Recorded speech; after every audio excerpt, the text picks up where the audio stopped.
I want the icon of the clit to be recognizable. I want there to be sculptures, public sculptures of the clitoris in the world, so that no one has to wonder what this part of our body is. And this joke about how no one can find it goes away.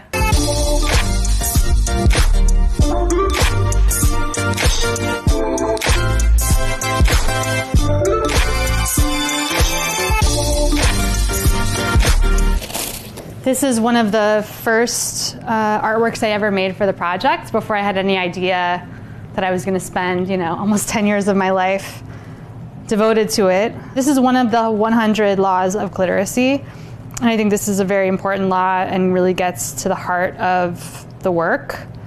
This is also one of my laws of clitoracy. So some of them are very much about, facts about the clit and respecting the clit, and then other ones are just like, the clit is epic, fuck yeah. The project it takes place in terms of billboards and text art and installations and performance and street art and sculptures and public interactive experiences. And it's just like me trying in every possible way I can imagine to help this part of the body not be shamed, be known in its truth, and be treated with respect and dignity.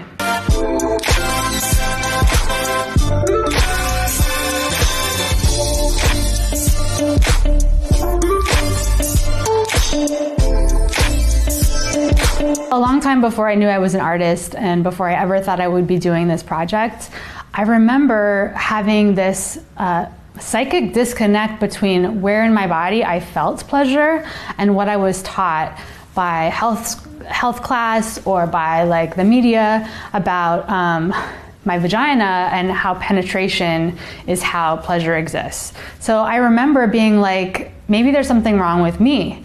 Maybe my body doesn't work right.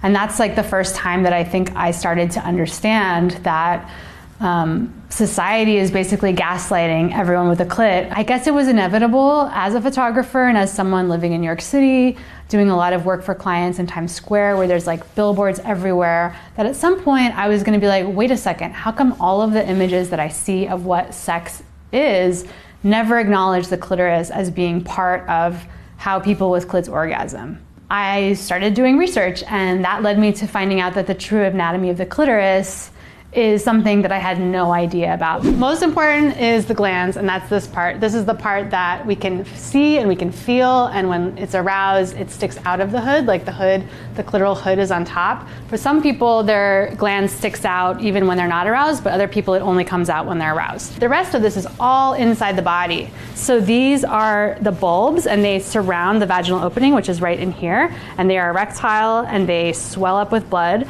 And these are the crura, and these go on the inside, basically around our legs, right inside here.